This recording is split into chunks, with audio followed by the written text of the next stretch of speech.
नमस्कार। आज हमारे साथ भारतीय सेना के पूर्व महानिदेशक सैन्य भर्ती है। एक ऐसा विषय जो भारतीय सेना में एक तरह से रिफॉर्म कहे या एक तरह से जो नए प्रयोग हो रहे हैं। 46,000 सैनिकों की भर्ती एक साल के भीतर, वो भी केवल 4 साल के लिए। अग्निपथ स्कीम के नाम से बीते मंगलवार के दिन केंद्रीय कैबिनेट ने मंजूरी देते हुए अग्निवीरों को सेना में शामिल करने का फैसला किया। इसके विषय में देश भर में तरह तरह की चर्चाएं हैं। सोशल मीडिया में लगभग यह मुद्दा छाया हुआ है।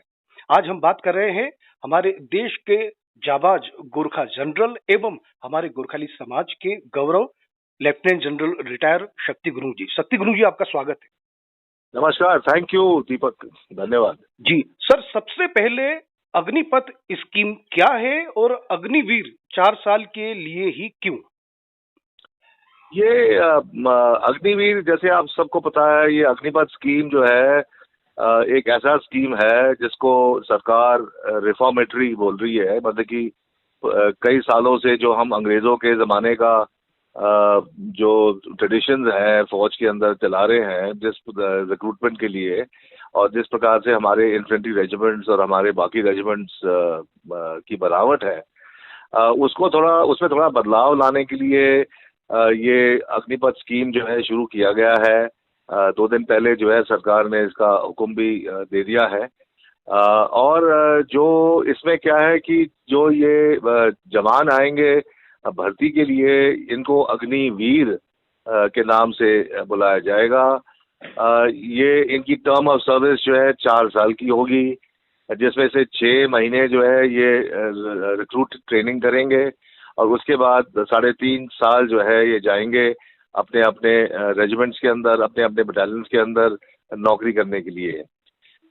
4 साल के अंत के बाद जो है इनमें से 25% को रखा जाएगा, उनके काबिलियत को देख के, उनके प्रोफेशनलिज्म को देख के, उनके मोराल को देख के, और बाकी को जो है एनवायरनमेंट में छोड़ दिया जाएगा। अब ये छोड़ने के लिए जो है सरकार ने बोला है कि हम यकीन करेंगे कि इनकी एब्जॉर्प्शन हमारे पैरामिलिट्री फोर्सेस, जिनको हम आजकल CAPFs बोलते हैं, सेंट्रल आर्म पुलिस फोर्स, उनमें किया जाएगा, या जो स्टेट पुलिस है उनमें किया जाएगा, या रेलवेज में किया जाएगा, जो बाकी मतलब कि जो बाकी सरकारी सेक्टर्स हैं उनमें अब्जॉर्ब किया जाएगा। लेकिन किस प्रकार से अब्जॉर्ब किया जाएगा, क्या परसेंटेज होगी, क्या इनके लिए सीट्स कितने होंगे, इसके ऊपर जो है कोई किस्म की प्रचार नहीं हुई है अभी तक। इसलिए जो है ये काफ़ी हल्ला हो रहा है सोशल मीडिया के अंदर, आपने देखा होगा। इसके अलावा जिस प्रकार से आम जवान को एक इंश्योरेंस पैकेज मिलता है फौज के अंदर AGIF के थ्रू, आर्मी ग्रुप इंश्योरेंस के लिए, इंश्योरेंस फंड के थ्रू, उसके बारे में कोई जिक्र नहीं है। तो ये इन तमाम सवालों के कारण जो है सोशल मीडिया में काफ़ी बहस हो रही है। वेटरन्स जिसका हिस्सा मैं भी एक हूँ, हमारा सोच विचार यही है कि जो हमारे इन्फेंट्री रेजिमेंट्स हैं, इन द पास्ट हम हमेशा नाम नमक निशान के उसूल से चलते आ रहे हैं। हमारा अपना हिस्ट्री है, अपना लेगेसी है, अपना जिस प्रकार से हिस्ट्री और लेगेसी के आधार पे अपना वॉर क्राई है जो हम चिल्लाते हैं, जैसे कि गोरखाओं के लिए होता है जय महाकाली आयो गोरखाली, और मेरे रेजिमेंट्स के लिए होता है सर्वदा शक्तिशाली। इस प्रकार का जो वॉर क्राई होता है, ये हर अलग अलग रेजिमेंट्स ने अपना रखा है। तो इन सब इस हिस्ट्री का क्या होगा, इस लेगेसी का क्या होगा, क्योंकि ये जो भर्ती है ये ऑल इंडिया ऑल कास्ट में हो रही है। जिसका मतलब ये है कि ऑल इंडिया ऑल कास्ट के जितने भी ये भर्ती वाले हैं, जितने भी भर्ती होते हैं, जो सरकार ने बोला है 46,000 वैकेंसी पहले साल में, और फिर अगले 3 साल में 50-50 हज़ार की वैकेंसी होगी।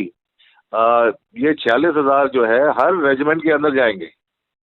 तो कहने का मतलब ये हुआ कि जो आपके क्योंकि ये वीर गोरखा वेब ये व्हाट्सएप ग्रुप है, तो मैं जो आपके लिए लागू है GR रेजिमेंट्स के अंदर भी ऑल इंडिया ऑल कास्ट बंदे आएंगे। तो ये पूरा मिक्सअप हो जाएगा। और फिर सरकार ने ये बोला है कि भाई जो आइडेंटिटी है, जिस प्रकार से हमारे रेजिमेंट को आजकल बुलाते हैं, जैसे GR regiment, grenadier regiment, Punjab regiment, Sikh regiment, ये कुछ सालों में जो है खत्म हो जाएगा। तो ये तो बड़ी और चीज कह रहे सर कि एक तरह से जो भारतीय सेना का एक बहुत गौरवमय इतिहास है कि अलग अलग क्षेत्रों से अलग अलग जो चीजों को इकट्ठा करके उनकी ताकत को इस्तेमाल किया गया है सदैव। क्या ये आपको लगता है कि अग्निवीर उनकी जगह आएंगे तो एक कहीं ना कहीं क्लेश की संभावना तो है? देखो ऐसा है, अगर आप 25% भी जो है रिटेन करो, उस रिटेंशन की क्या क्राइटेरिया होगी? क्योंकि ये जो 3.5 साल 6 महीने 6 महीना ट्रेनिंग करने के बाद जो 3.5 साल काटेंगे पलटनों के अंदर, कुछ पलटन जो है फील्ड में होगी, मतलब कि बॉर्डर एरिया में, कुछ पलटन जो है पीस में होगी। तो कुछ एक अग्निवीर जो है फील्ड में काम करेंगे, कुछ अग्निवीर जो है पीस में काम करेंगे। तो एक ही रेजिमेंट के मतलब की, तो किस प्रकार से रिटेंशन का क्राइटेरिया बनेगा, ये क्लियर नहीं है। और कई चीज क्लियर नहीं है इनके स्कीम के अंदर, इसलिए वेटरन्स की तरफ से काफी बहस हो रहा है कि भाई ये स्कीम जो है चलेगा नहीं। क्योंकि 4 साल के अंदर जो हम चाहते हैं, जिस प्रकार से एक जवान जो है ग्रूम किया जाए, जिस प्रकार से एक जवान को ट्रेन किया जाए, वो हमारे लिहाज से, हमारे ख्याल से जो है नहीं हो पाएगा। बिकॉज जवानों को भी खुद, जो अग्निवीर है इनको भी खुद पता होगा कि भाई हम 4 साल के लिए आए हैं। अब किसी का मूड बना रहेगा कि भाई मैंने कोशिश करना है रिटेन होने के लिए 4 साल के बाद भी। कोई कहेगा यार मैं तो टूरिस्ट बन के आया हूँ, मैं तो ये देखने आया हूँ कि भाई फौज के अंदर रखा गया है, एक बार देख तो लूँ मैं। तो ये तमाम बातें जो है ना, ये आएंगे। अभी मेरा मेरा विचार इसमें यही है कि देखो स्कीम तो अनाउंस हो चुका है, इसमें आप और हम कुछ कर नहीं सकते। तो बेहतर यही होगा कि चुपचाप रहें और देखें कि भाई अभी 4 साल के अंदर कैसा इनका परफॉर्मेंस होता है। क्योंकि जिस बटालियन के अंदर जाएंगे, जिस रेजिमेंट के अंदर जाएंगे, उनके जो कमांडिंग ऑफिसर हैं, उनके जो ऑफिसर्स हैं, उनके जो जेसीओज हैं, किस नज़रिया से इनको देखेंगे, ये सब देखना पड़ेगा ना। क्योंकि उनको भी पता होगा कि भाई ये 4 साल के लड़के हैं, 4 साल के लिए आए हैं। और ये अगर आप सिविलियन से भी अगर आप बहस करो, अगर आप सिविलियन से भी, दीपक, सिविलियंस का भी अगर इंटरव्यू लो, तो उनसे भी आपको मालूम चल जाएगा कि भाई उनका इस पे क्या विचार है। क्योंकि कोई पता नहीं, कोई चाहेगा कि नहीं कि भाई 4 साल के लिए मैं अपने लड़के को भेज रहा हूँ फौज में, उसके बाद उसका फ्यूचर पता नहीं। लेकिन तो सर इस पूरे विषय में अगर देखा जाए तो ये एक तरह का ये भारत के लिए नया रिफॉर्म हो सकता है, ट्रेंड हो सकता है। विदेशों में तो बहुत पुरानी व्यवस्था है, लेकिन विदेशों में साथ ही साथ उनके लिए बेहतर रिप्लेसमेंट की भी 4 साल बाद की उनकी सारे एक सेटअप है। आपको लगता नहीं कि ये कहीं ना कहीं अग्निवीरों के लिए भी इस तरह का एक सेटअप रखना चाहिए था? भारत में बहुत सारे अलग अलग ऐसे सरकारी उपक्रम क्षेत्र है, पीएसयू है, कि इनको एक ऑप्शन दिया जाए, 4 साल आप सेना के लिए करें, यदि आप में मादा है, दम है तो सेना में रहे, उसके बाद नहीं तो आपके लिए दूसरे विकल्प है। क्योंकि कहीं ना कहीं सेना में कोई आदमी 4 साल के लिए क्यों भर्ती होना चाहेगा, ये एक बड़ा प्रश्न इस स्कीम को लेकर है। तो वही तो एक पॉइंट हम वेटरन्स जो है उठा रहे हैं सोशल मीडिया पे कि यार अगर आप बोल रहे हो कि 4 साल के बाद इनको हम फलाने फलाने ऑर्गेनाइजेशन में अब्जॉर्ब करेंगे, तो बताओ ना कितने वैकेंसी दे रहे हो यार। ये तो आपने बताया नहीं। मैं आपको बता रहा हूँ, मैं मिलिट्री सेक्रेटरी रह चुका हूँ आर्मी हेडक्वार्टर्स में। एक हमारी ऑफिसर्स के लिए स्कीम भी है शॉर्ट सर्विस वाली, वो आपको पता होगा। जी। शॉर्ट सर्विस का स्कीम क्या है कि 10 साल के बाद एक ऑफिसर को, जो शॉर्ट सर्विस ऑफिसर है, उसको उसका चॉइस लिया जाता है कि भाई क्या तुमको फौज के अंदर रहना है या नहीं रहना है। और उसके बाद जो है 4 साल बाद, मतलब कि 14 साल के सर्विस पे, उसका एक बोर्ड होता है डिसाइड करने के लिए कि क्या ये बंदा जो है परमानेंट इसको देना चाहिए, नहीं देना चाहिए। तो जो जो ऑफिसर्स फौज से छूट के जाते हैं 14 साल बाद, उनको हमने ऑफर किया यार सरकारी ऑर्गेनाइजेशन में, कोई लेता ही नहीं उनको। मेरी जो एक्सपीरियंस है एमएस ब्रांच की, जी।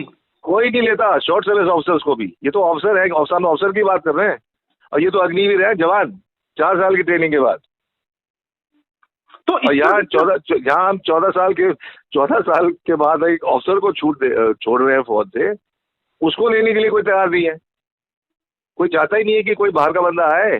बता रहा हूँ मैं आपको, जो आजकल के जो, अच्छा ये गलती हमारे बाकी ऑर्गेनाइजेशन की भी नहीं है, क्योंकि सबके कार्ड और बार्डर जो है बिल्कुल तैयार है, सबका ऑर्गेनाइजेशन जो है काफ़ी स्टेबल हो गया है।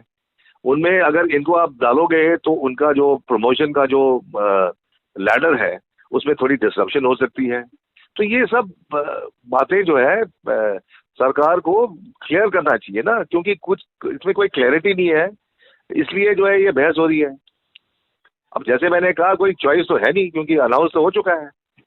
So let us wait and see ये 4 इयर्स में इनकी परफॉर्मेंस क्या होती है, and after 4 years how they are absorbed, let us see. नहीं, लेकिन उसी सर, उसी उसी के आधार पे तो बाकी अग्निवीर आएंगे ना।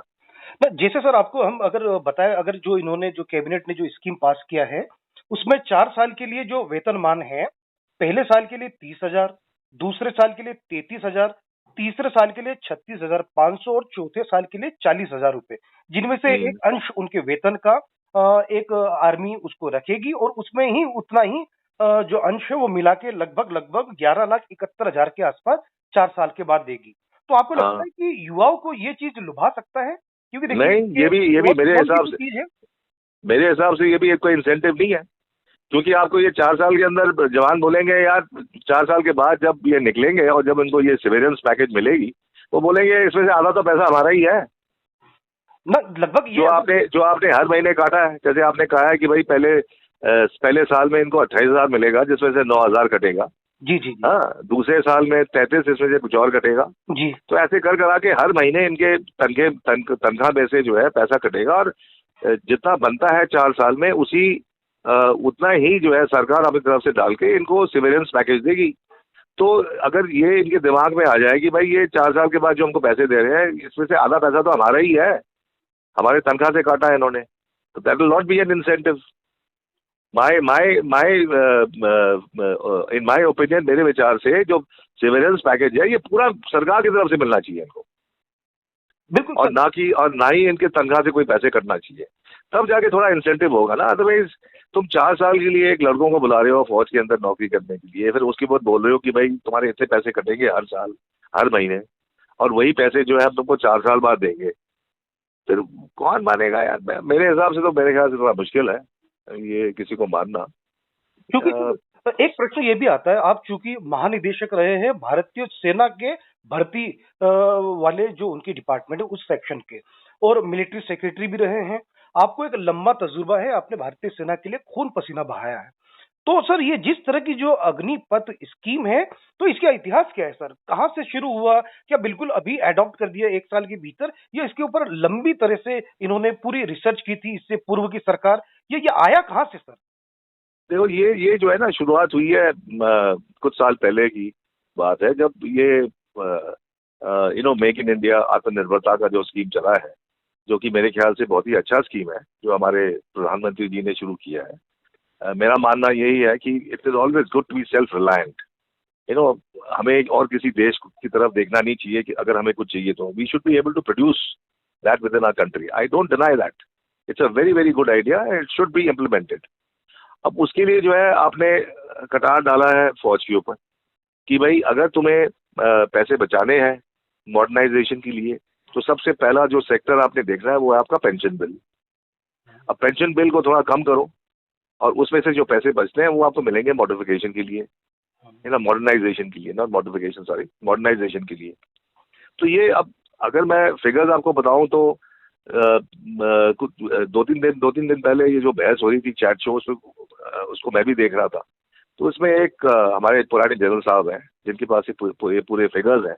तो उन्होंने कोट किया कि भाई फौज के डिफेंस पेंशनर्स जो हैं टोटल 52 लाख हैं, डिफेंस पेंशनर्स, जिसमें से सिर्फ 19 लाख आर एक्स सर्विसमैन, बाकी 33 लाख आर सिविलियंस, जो कि आर्मी हेडक्वार्टर कोटा और जो बाकी जो डिफेंस कोटा उसमें आते हैं। उनके बारे में किसी ने जिक्र नहीं की। आप फौज के पेंशन बिल को कम करने की कोशिश कर रहे हो, जो आपके जो बाकी सिविलियंस हैं जो फौज के जो डिफेंस सर्विस के अंदर काम करते हैं, उनके बारे में आपने रिड्यूस करने की कोई बात नहीं की, या तो उनको भी आप करो। तो ये जो है, ये बातें जो है, चलो ठीक है, ये 4-5 साल पहले जब हमारे पूर्व सीडीएस साहब जनरल बिपिन रावत चीफ साहब थे, तो उनके टाइम से शुरू हुआ है ये। फिर उनको सीडीएस बनाया गया, तो सीडीएस बनते बनते ही उन्होंने और धक्का दिया उसको, टूर ऑफ ड्यूटी को। अब इसलिए मेरा मानना यही है कि ये टॉप डाउन अप्रोच है, ऊपर से आया होगा कोई डायरेक्शन कि भाई आप लोग ऐसा सोचो, ऐसा इस पे विचार करो कि क्या इज इज पॉसिबल।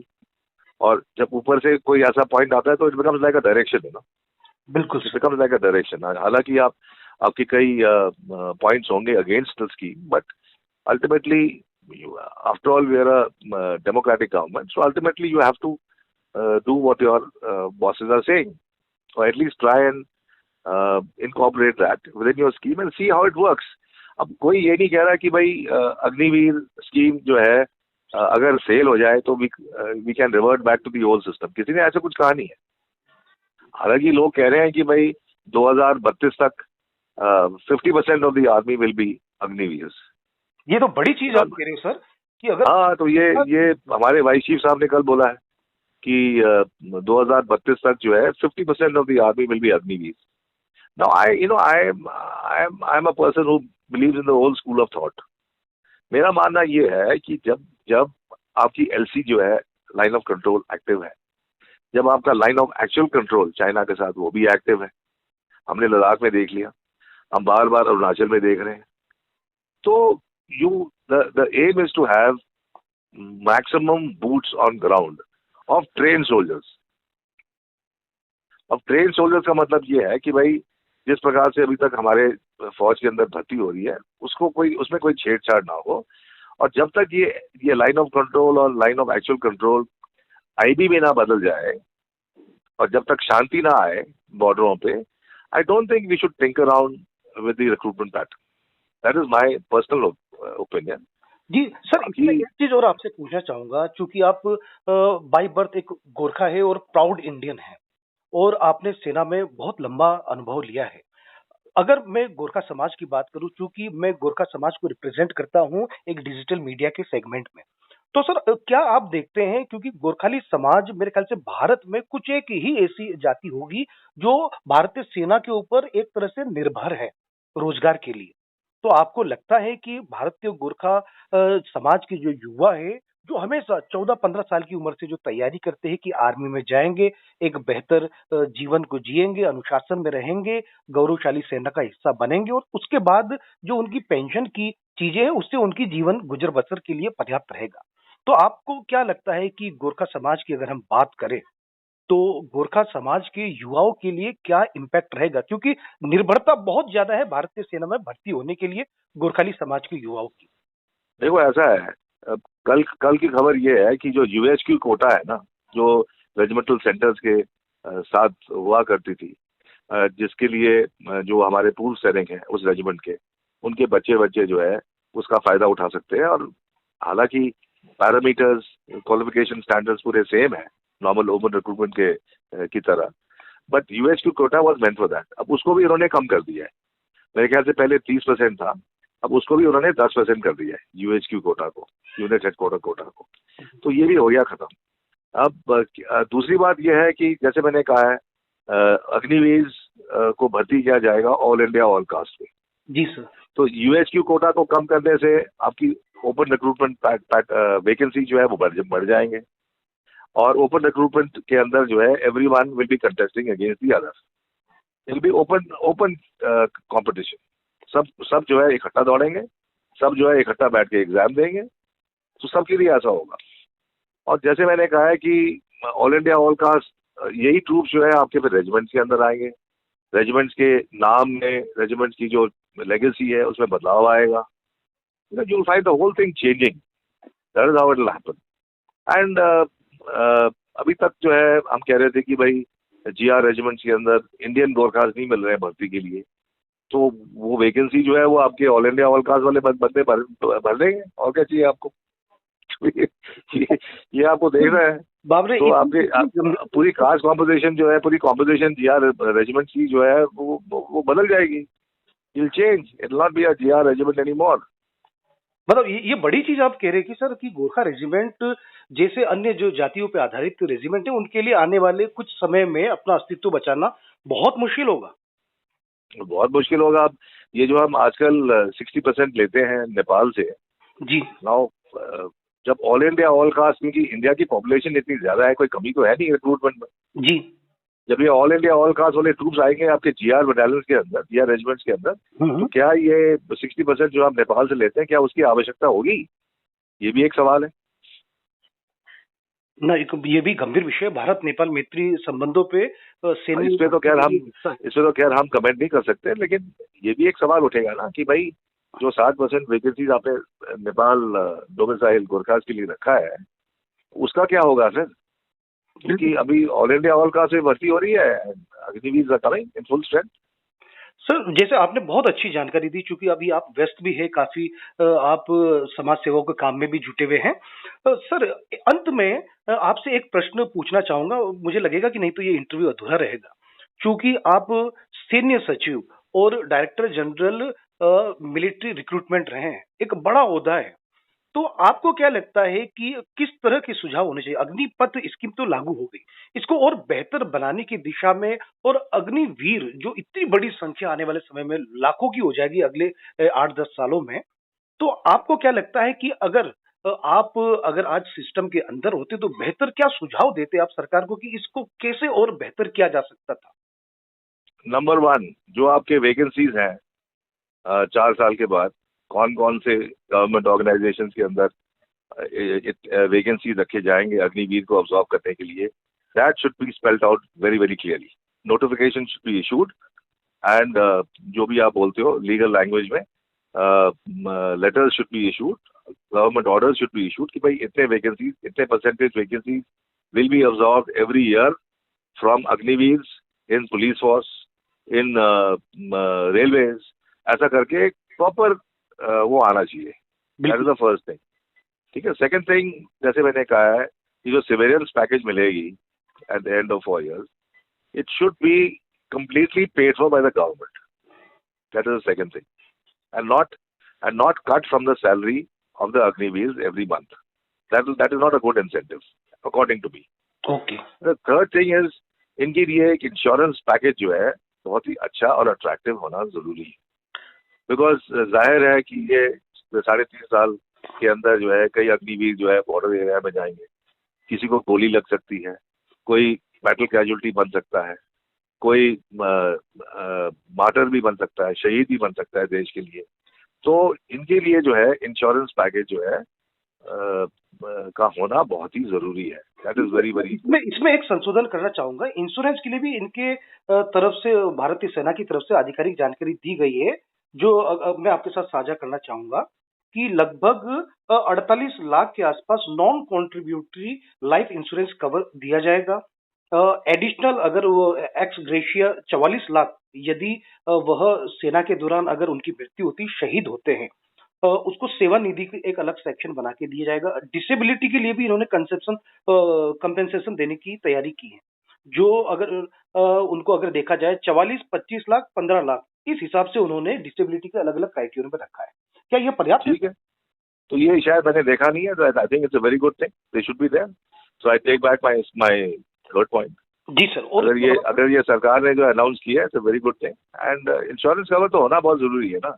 कोई अपने बंदे को भेजेगा, कोई अपने बच्चे को भेजेगा 4 साल के लिए, और 4 साल में जो है बंदा बैटल कैजुअल्टी होके आ जाए, तो बैटल कैजुअल्टी को लेट मी टेल यू, अगर किसी को गोली लगती है, मेरे हिसाब से जो मैंने देखा है एज अ मिलिट्री सेक्रेटरी, 4 साल के बाद उसका रिटेन होना बहुत ही वो है, नामुमकिन है। तो सर क्योंकि एक चीज जो और इसमें है कि जैसे अब देखो 4 साल के बाद जो है उन्हीं को रिटेन किए जाएंगे हु आर फिजिकली फिट। बिल्कुल सर। बिकॉज पहला क्राइटेरिया तो वही होगा ना, भाई बिल्कुल। इसकी मेडिकल कैटेगरी क्या है। ये थोड़ी कि ठीक है 4 साल के अंदर बंदा जो है बैटल कैजुअल्टी हो गया है, तो चलो ठीक है, इसको फालतू पॉइंट्स देके रिटेन करा लो। I don't think that will be accepted. तो सर फर्स्ट क्राइटेरिया 4 साल के बाद विल बी फिजिकल फिटनेस। जी, एक सवाल जोड़ना चाहूंगा सर, जिस तरह से अभी आपने कहा कि कोई कुछ क्राइटेरिया आपने देखे भी नहीं है, लेकिन कहीं ना कहीं मतलब भारतीय सेना को जो एक प्रॉपर आके जिस हिसाब से ब्रीफ करना चाहिए था, जिस हिसाब से इसका सारी जानकारी देनी चाहिए थी, छुटपुट जानकारी करते हुए रोज कुछ ना कुछ नया निकल के आ रहा है। क्या अभी आपको लगता है कि सेना के अंदर जो जितने भी लोग हैं, ये सैनिक जो अभी वर्तमान में है, क्या वो इस व्यवस्था को लेके अपने आप को एडजस्ट कर पाएंगे? देखो शुरुआत में थोड़ी प्रॉब्लम तो होगी, जैसे अचानक अभी किसी बटालियन के अंदर, किसी यूनिट के अंदर मान लो अग्निवीर आ जाए, 100 के आसपास अगर आ जाए मान लो, या 50 भी आ जाए। अब वो 50 अग्निवीर को कैसे एडजस्ट करेंगे पलटन के अंदर? तो वो कमांडिंग ऑफिसर के लिए थोड़ा प्रॉब्लम तो होगा, बट अगर कोई बंदा कमांडिंग ऑफिसर बना है तो चुन के बना है, तो I am sure he take remedial measures.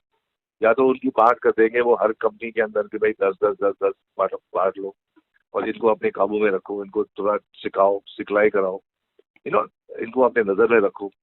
तो ये ऐसे चीज तो होंगे होंगे तो शुरू में तो थोड़ा प्रॉब्लम तो होगा, लेकिन धीरे धीरे जैसे बदलाव आता रहेगा और जैसे मैंने कहा है 2032 तक 85% फौज जो है अग्निवीर की होगी, फिर पूरा ही मामला चेंज हो जाएगा ना। तो whole mindset will then change जी and will then be an Agniveer फौज, you know, that is how it will be. जी सर, जैसे आपने सुझाव वगैरह दिए थे तो उसमें आप 3 बिंदु तक आए थे, अगर उसमें कुछ और ऐड करना हो। नहीं, मेरे ख्याल से अभी तो इतना ही है, अभी तो काफी गर्मा गर्मी चल रही है सोशल मीडिया में। चलिए तो सर, इसमें चलिए आपने बिल्कुल ए टू जेड जानकारी दी और मुझे निश्चित रूप से ये मालूम है कि जो भी लोग अग्निपथ स्कीम के बारे में जानना चाहते थे सेना के वरिष्ठ एक एक्सपर्ट से, डिफेंस एक्सपर्ट से, तो वह आपने बिल्कुल साझा किया है और बिल्कुल खुल के बात की आपने एज जैसे एक नेचर आपका रहा है, एकदम बिल्कुल सभी मुद्दों पे आपने बेबाक राय दी। सर आपने हमसे बात की, आपका बहुत बहुत धन्यवाद। थैंक यू दीपक, नमस्कार।